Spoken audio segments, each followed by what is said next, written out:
Today's webinar is about developing standardized work for production frontline leaders, also known as Wages Leading Hands. Presenting the session today is the founder and president of CTPM, Ross Kennedy. Since CTPM's establishment in 1996, Ross has developed CTPM's improvement methodology that is centered around progressively developing and engaging all your personnel to identify problems at the earliest possible time, solve them to root cause, and share their learning. Over this time, Ross has become recognized as Australasia's leading authority on total productive maintenance and CTPM's Australasian TPM and Lean approach to operational excellence. So with that being said, let's get started with today's session, and I'll now pass you over to Ross.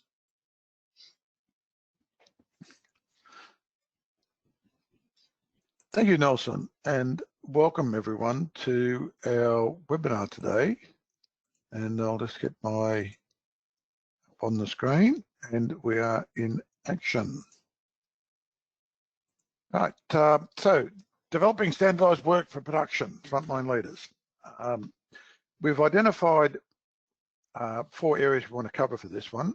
What's the role of frontline leader standardized work? Why is it important, or what's it trying to address? What are the key ingredients for success, and how to get started? I thought before, most importantly, when we asked everyone to register, we also asked for any questions that you'd like to have addressed during this webinar.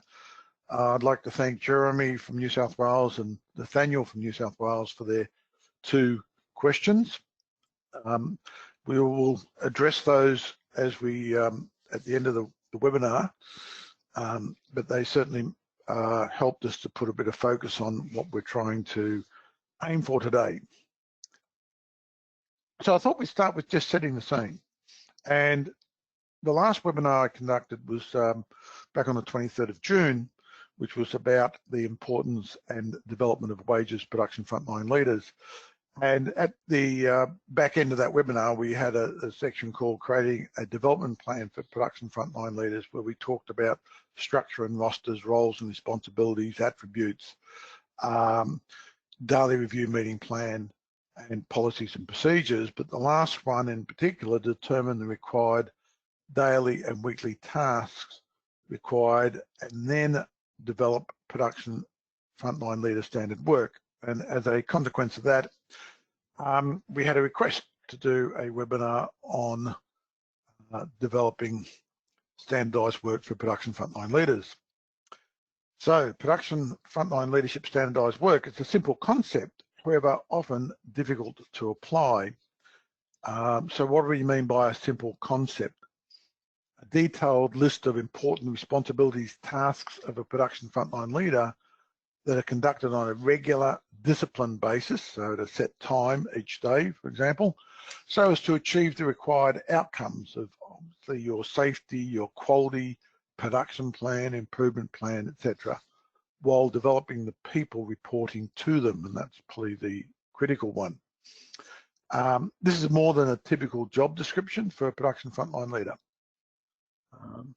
And I thought I'd just throw in what we must remember.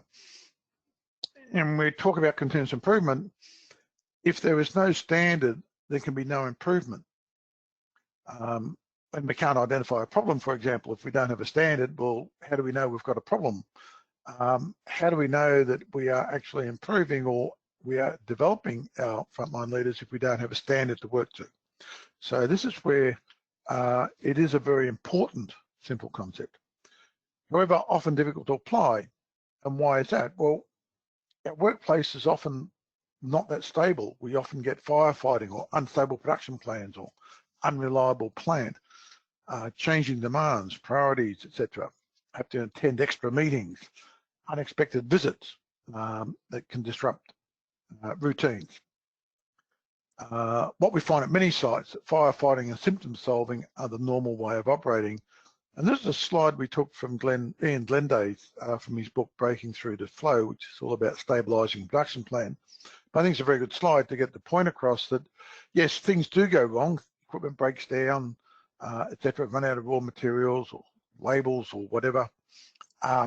Then we have to do unplanned changes, and then that means we need more changeovers. That means we have more waste, and then we have loss of capacity because we're doing having more waste, and then we have finished goods shortages, and then we all of a sudden plans got to be changed again, and everything goes haywire. And that's really what we do find in a lot of sites. We often find ineffective and drawn out meetings, daily review meetings, production planning meetings, the meetings we need to have. But I don't know, has anyone ever been to a meeting where you've walked away saying, well, that was a waste of time, or we didn't achieve what we should have, or that went too long? And then you get the external disruptions. Now, we do have to have customer audits and quality audits. These are important things, but we need to, I guess, manage the environment such that it is not a major disruption to, especially once we start to standardize work. So that leads into, I guess, why we believe developing standardized work for production frontline leaders is really a key enabler for TPM and operational excellence. So let's move on and get on to the first point. What is the role of production frontline leader standardized work? And again, that little reminder that if no standard, there can be no improvement. So what's the role? To bring discipline and stability to the workplace to allow your production frontline leaders to be more effective in developing their production area-based teams. In other words, the operators reporting to them, so they can identify problems at the earliest possible time. So that's what we want to tell, what Dr. Edward Deming taught everyone after the war, that it's about finding problems at the earliest possible time because of the tyranny of time and how hard it is to address something that takes a long time before you find out about it. So why? A disciplined team wins. An undisciplined team just passes the time of day. There are many, many examples of that. I'll just use a simple sports example, the Wollongong Hawks. I had the privilege of being their team chemistry coach for 5 years and helped them go from being wooden spooners to winning their first, at the date only, championship. Now, that was all about a disciplined team, but I'm not talking just about the players, I'm talking about the coaching staff, the support staff, the whole lot. And I remember on this 5-year journey that we would invite leading AFL coaches up to Wollongong and give talks to the team and the coaching staff. And one of them, I remember, made this comment that when you walk into a club, you can smell whether they're winners or not. And what he meant by that was, yes, you get a sense about whether everyone's all connected and everyone's got this very common goal of where they're heading. And I find when I go and wander and visit plants, and I certainly visit a lot of plants, and you walk in, you can actually get a sense of whether, hey, this is a winning site, this is a site that's really going somewhere, or no, they're just passing the time of day. So why is it important? Well, we talk about the 3 critical parts of the continuous improvement strategy. There's the proactive part where you're going from where you currently are up to your higher improvement vision. There is the reactive part, which is the day-to-day running of the business. And when things go wrong, how do we not just work around them, but how do we stop them from happening again? And then there's this bit about the stable production plan, which is absolutely critical to stop the firefighting. Now, we have to work in all 3 of those areas, and the frontline leader is critical in all 3 areas, because the frontline leader is going to be at the forefront of running the business, also involved in improvement and their critical input into improvement, so that if we don't maximize their capability and improve and develop them, it's going to have a big impact, especially on our proactive improvement. And that leads on to this question: what do we expect from your operators? Many years ago, a senior Toyota executive in the US was asked this question because they were setting up their Toyota plants in America and a number of industrial journalist wanted to know, what do you expect from your operators? And the answer was quite simple but very profound. Two things. We expect them to come to work. Obviously, you can't get very far if people don't come to work. And being capable of and actually pulling the cord when necessary.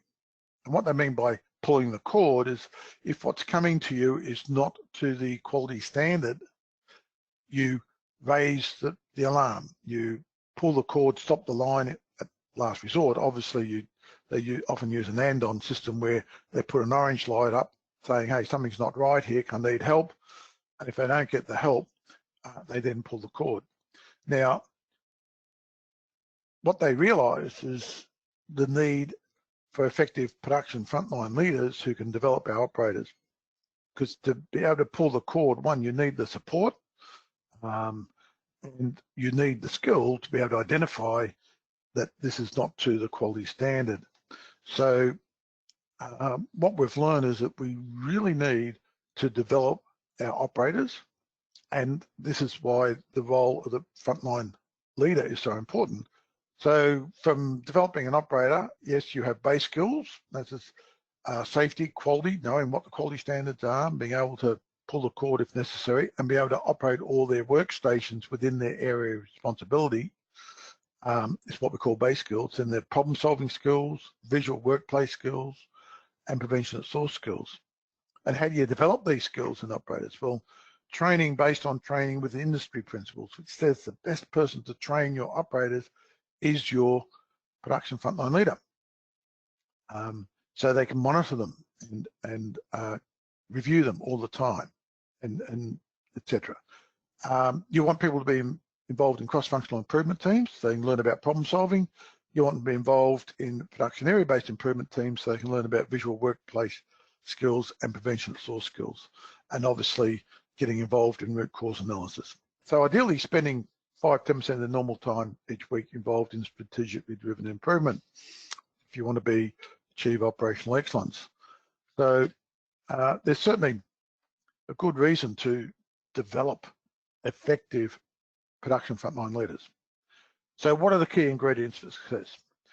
You need a site leadership team to establish a more stable workplace environment by stabilising at least 50% of the production plan. That's, I guess, a whole new webinar in itself, but we've certainly spoken about that, and we have presented about how you go and look at your dominant products and what they call get the green stream going. Review all your meetings by production level 1 salary people, i.e. your production supervisors and your production frontline leaders, so as to rationalise and minimise. Now, I did an activity many years ago for Alcoa, where we had the supervisors and, in those cases, leading hands in the room, and we're trying to work out just how many meetings does everyone go to each week and who attends. And we had a big whiteboard and we drew it all up, and it was amazing some of the comments from people saying, well, if they're going, why should I go? We don't need to all go, for example. And what they found was that they were able to reduce about 50% of their commitments to meetings in a week just by rationalising who should attend and etc. So very important to do that, and I'll show you a template that we use to do that later. Ensure effective daily review meetings at all levels, especially the level 1 salary or tier 2 meeting and the tier 1 meeting. Minimise ad hoc events, meetings, activities, visits, etc., by developing and communicating policies and saying to people. At Cooper's Brewery, for example, they've made a policy that Monday is when they do their improvement activities, because Monday they stabilise their production plan. Their dominant product is pale ale, so they make all their pale ale on a Monday. Every Monday is just pure pale ale making day. Everyone knows it, everyone plans for it, and the place runs very, very smoothly during it. So they hold their improvement team meetings, and they just tell all their suppliers, all the salesmen, etc., external visitors, don't come on Mondays, because we don't want any disruptions. We've got a standard way of doing our activities on Mondays. Make visible to all the standard work of your production frontline leaders so they know that at a certain time, this is what the production frontline leader is doing, so don't go and disturb them or annoy them. Go in the times which are aren't locked in, so to speak. And then work with your production frontline leaders to set up regular standard work routines, so they get into this routine process. So how do we get started? Start at the top. Site management, to ensure there is understanding of the importance and benefits of production frontline leader standard work. So that's the critical one. If they don't support it, they don't walk the talk on it, they go up and interrupt your frontline leaders while they are in their standard work mode, the whole thing falls apart.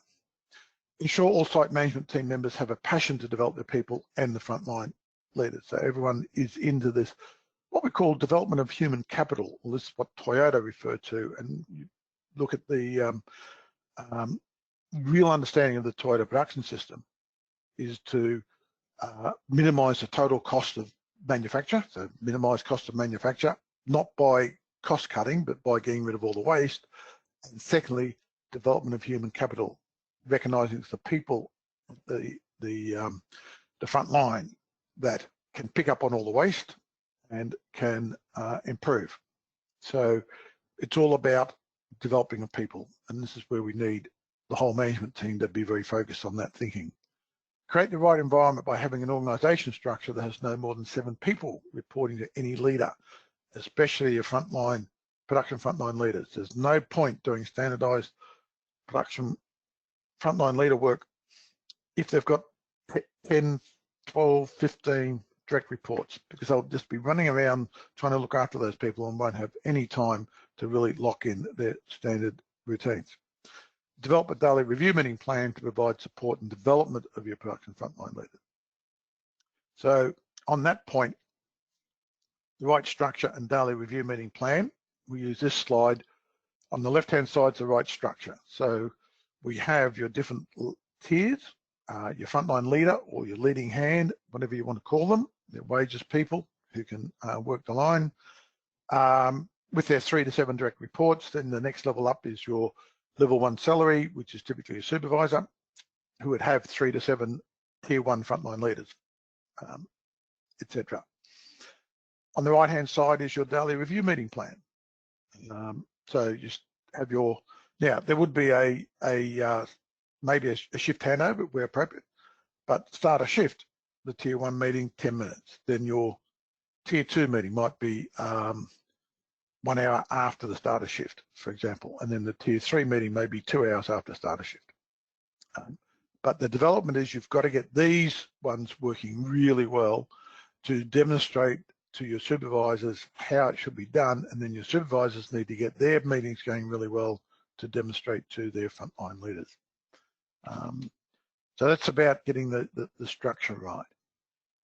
Conduct a meeting and activity analysis of your production frontline leaders and production level 1 salary leaders to determine current situation and rationalise the meetings and activity commitments of your production frontline leaders.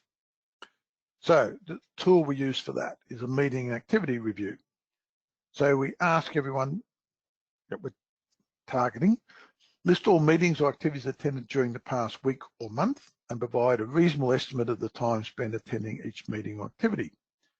Activities could include safety hazard walks, quality audits, work area management, 5S compliance audits, personal development plan reviews, meetings.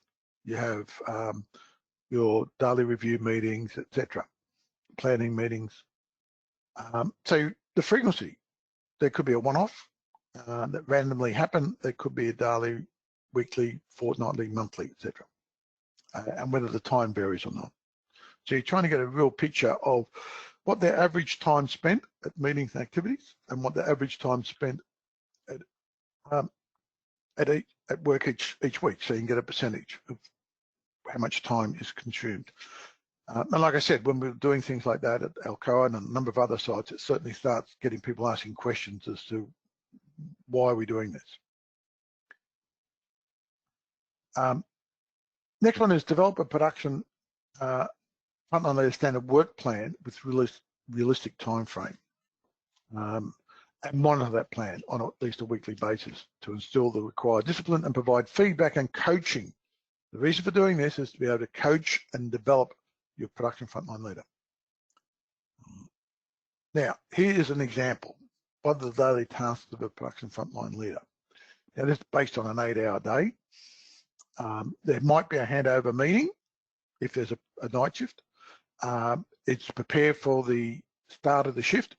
There might be a requirement to prepare for the tier 1 meeting, the start of shift meeting, which will be conducted if the shift starts at 7. It'll be conducted at 7 in the morning. Conduct the start of shift meeting. That should go no longer than 10 minutes, 8 to 10 minutes. Ensure standard work. Standard startup procedures are followed, if appropriate, if you're starting up the plant. Hourly monitoring of line performance, including review of red bins, raw material status, etc. Red bins are your scrap bins. So what's going on? Why is it being put in the scrap? So you can respond rapidly to problems. So you're monitoring while you're at it. Yeah, how are we going? And some companies would have, I don't know if you've all seen like the production worm, where you have a line saying this is our target for the day, we should achieve X amount of outcome, and how are we tracking on that line? Preparation for going to the tier 2 daily review meeting. Then you've got to attend that meeting. That shouldn't take any longer than 15 minutes. And then any actions generated from those meetings. May have to cover the plant operator if a operator needs to go and attend for example, a cross-functional improvement team meeting. The frontline leader might jump in and run the line for an hour while that person is away. Might be some end of shift, checking on standards, and handover. So there's an example. So of the 8 hours, 480 minutes, there's either 190 to 340 minutes consumed. Then you look at what they do on a weekly basis. And that might be monitoring and assessing competency of the crew. It could be doing training on a certain time of the week. Attend cross-functional improvement team weekly meeting. Prepare for that, or the activities to support the meeting. Most people get a little bit of homework to do when they're on a cross-functional improvement team. Lead their production area-based team improvement activities. So you've got your work area management, 5S, and operate equipment management or autonomous maintenance activities. Be involved in frontline problem solving root cause analysis as directed from their tier 2 daily meeting. May even attend a monthly safety committee meeting, be a representative on that as an example. So these are just examples of what could be done. And again, they're just our estimates. You'd be putting in probably a more precise standard time for these events. But just to give you some indication, over 5 days, it could be anything up to 300 to 750 minutes, or for a typical average day, 60 to 150. So if you add all that up, so what the daily meetings are and then what the weekly things are, impact on a standard day, and I put 2 figures there, 456 if you're working a 38-hour week, 480 if you're working an 8-hour week, a 40-hour week. So 250 to 490. So looking at it, there's 50% there already, and it could be up to 100%, depending on how you do it. Now, you don't really want standard work to be locked in for 100%. There is got to be a bit of free time, so people can, things will come out of the woodwork that need to be addressed. So there should be some allocation of free time. So I'm not recommending 100%. That's why I said these were just estimates. So what should be the allocation of time for a production frontline leader who is supporting your TPM operational excellence journey? Short tasks are completed to agreed standard, maybe 50%. Develop the skills of their crews through competency-based training. How much time do you want them to be developing your crews? Again, this is just an example. Lead or support ongoing improvement activities. We typically say 10% for that. Operate the plant to cover short-term absences. We say that you don't really want them doing any more than probably 20%. Now, there's an idea would be to determine what is your current situation, and then what is your goal. You may disagree with our figures, and that's fine. It's an example, but it'd be interesting to see just currently what's happening and what you expect to happen and what you want your goal to be. So we've provided an example. However, your goal will be influenced by the nature of the work being carried out by your production frontline leader and their crew, their direct reports, and the number of direct reports involved. Number of small crew, large crew, it will be different. So each area may have a different template for standard work in some cases. So what have been our key learnings? If the production frontline leader is required to spend too much time working the line, the level 1 salary person, i.e. your supervisor, they report to will find themselves working down a level and doing the production frontline leader's role while leaving gaps in doing their level 1 salary role, which will need to be filled by their level 2 salary person they report to. And we see that in a lot of sites where they don't have effective frontline leaders. In other words, if the production frontline leader is not effective because they are spending too much time working the line, everyone else in the leadership structure tends to work down a level, or productivity and morale of the work group will significantly decline, and the chance of getting a winning production area-based teams or winning production teams will just will not happen. So, final words. CPM and operational is about having leaders who have passion to develop their people so that they can find and address problems at the earliest possible time, while creating a workplace that stops problems from occurring. Like all successful teams, you need discipline and stability to succeed, and that is why production frontline leader standard work is so important. So let's get to those questions that were raised at the start. Jeremy's question about what do you see the prerequisites in place? Well, I see the prerequisites is, first of all, the structure.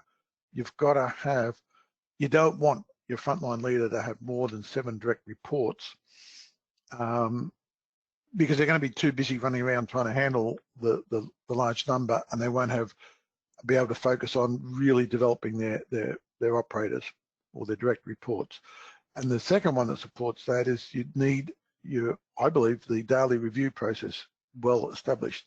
So you're having very effective, at least tier 2 meetings and the tier 1 meetings and the starter shift meetings. The tier 1 starter shift meetings, and if necessary, a very effective shift handover. You've got to really work on those before you jump into, I believe, leader standard work. And hopefully, Nathaniel, this has given you some insights into your frontline leaders.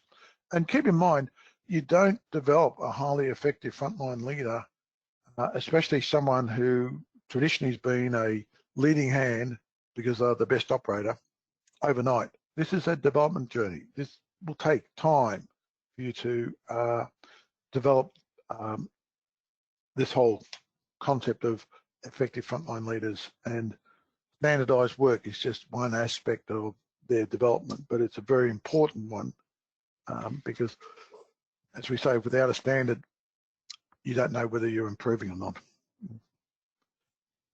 So just to finish up, we've used up our 30 minutes. Hope that's been of some help.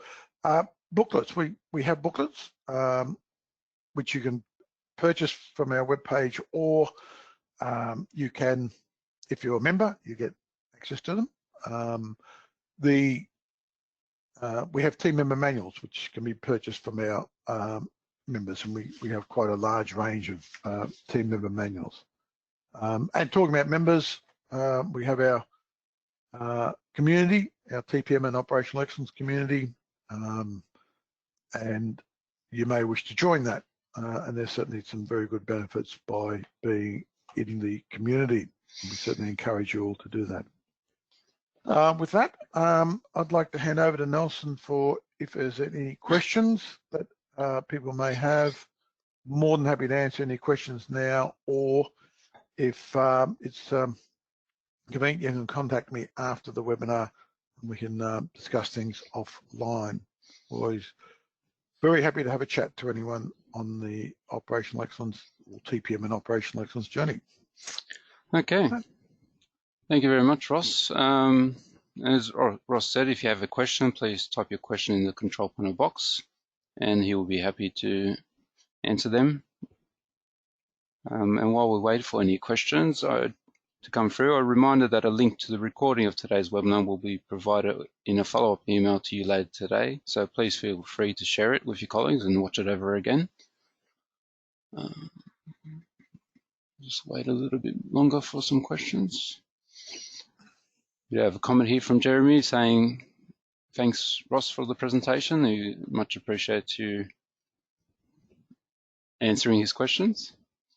Oh, that's good. I hope I answered to his satisfaction.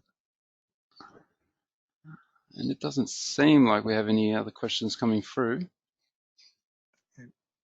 So I think we might just close off the session.